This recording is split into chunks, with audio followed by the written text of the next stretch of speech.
Alright, this is Yammering Yankees, take one. I have in fact done a bunch of recording already, but it was all fucked, so whatever. See how far we get this time. So, I am... Oh, hello! Hello! Is that open? Mama's struggling. Can she do it? I've never opened that window before. No, she can't do it. That's okay. Alright, anyway, James, keep walking around. Keep walking. You're good. You're good. There's a mom up there. There you go. I'm starting a podcast. Which is about whatever the fuck's lying around my head. Because I'm just filled with nonsense, and I have to shit it out into the world so that I don't just fudge up my head with it. So that's the podcast. There you go. So in theory, this is like a first episode recording. So let me just like spout some conceptual groundwork. This is just going to be me yapping about whatever the fuck is in my head, but I will also have some sort of through line kinds of thoughts or genres of thought or something that I think I should contextualize a little. So first of all, dialectics. Who's that? Oh yeah. Who's that, James? He's a nice man, you're okay. Probably get off the hill. Come this way. Swaying too far that way. Come on. So I listened to a very funny podcast yesterday where Tucker Carlson interviewed an official Catholic career exorcist. You want to get up? Oh, I guess we can just walk around. Okay. Alright, James is just at the mic with me then, whatever. Be funny if this goes out. Let's just walk around. The length of this episode will be my arm strength, I guess. So Tucker Carlson interviewed an exorcist. And the exorcist said something that I found very funny. He said, just in passing, like Tucker sort of made him go into it more, but he just sort of said, just throwing out there, that he was describing diabolical thinking, which is literally the form of thought of demons, actual demons who manipulate people into evil. And how diabolical thought works is through false promise and betrayal, basically. Which makes sense. Lucifer is the bringer of gifts. So diabolical thinking is where you secure commitment by making lofty promises. And then all that happens is that evils are committed on the basis of being justified by a grander good, which never actually comes. And The Exorcist threw out there that a diabolical thinking actually is precisely the same thing as communist thinking. And this was very, very funny. Because he's kind of right. And James getting tired.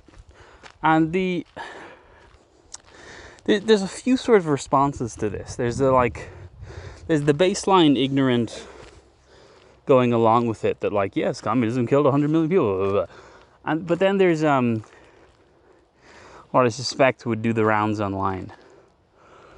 There's like the kind of first pass negation to that, which is that like communist thinking is not really like that. like what you're sort of talking about is like the lie about communism is not actually, it doesn't actually work this way, or like the people that you think do work this way that you would give as examples are not actually communists. And you know, whatever, there's like something to that that's boring.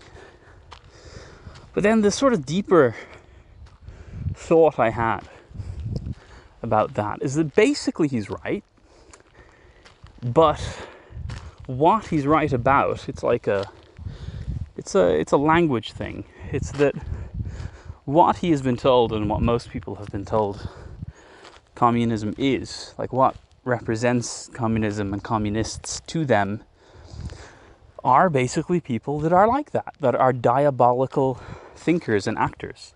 Basically, it's true. Basically, it's like a good sort of analysis of all sorts of shit. But the essential thing is that what that is that's like the like, we have the fucking record, it's the CIA like created synthetic left, and it's like the Trotskyists basically, which just are the left in the entire Western world. So for the left in the Western world, for Western Marxists that is like Trotskyism, this is actually just true. This is correct. They do operate according a political line of false promises and betrayal. And leftism, left-wingers, the leftists that everyone hates, are basically various versions of this. And that's like why they're like legitimately hated. So this is lying around in my thought. And I find this hilarious. I find this very, very funny. I actually think it's very helpful. I think it's helpful for like a good, solid, educated Stalinist to like just consider that yes, actually, the leftists are diabolical. The communists, in colloquial parlance, are diabolical. And diabolical means guided by demons. That's like actually what it means. Ooh, you want to get down? Ooh. There you go. And that's basically right. It's basically right. You know, like, and I can put it in a more materialist sense. I can speak of demons in more of an allegorical manner, but certainly meaningful. Because, I mean, some people have sort of leveled this critique at Marx as if it was a bad thing, that the way he writes about like capital is like this very sort of spiritually coded, strange, like otherworldly way, where capital is this sort of just sublime otherworldly thing that has infected humanity. It sort of comes across like that, and sometimes it's even a bit explicitly like that. That's basically right, though. Like, that's not, you know, that's not Marx being superstitious, or certainly not him being like a bad writer. It's like effective communication on the grounds of the common mind being enmeshed within eons of storytelling more than like decades of clinical procedure. Like, the actual basis of his analysis is scientific, but like that doesn't mean you can't fucking communicate it in a flowery way. That's just effective. But anyway, it's kind of true. It's kind of true that capital is a demonic force that possesses various class actors. And it's kind of true that Trotskyists generally, which is a pretty broad term, because I don't just mean like followers of I mean like leftists generally, I guess. It's kind of true that leftists generally are like diabolical agents. I'm just actually going with all of that. I think that's all right. Going in? Let me pause.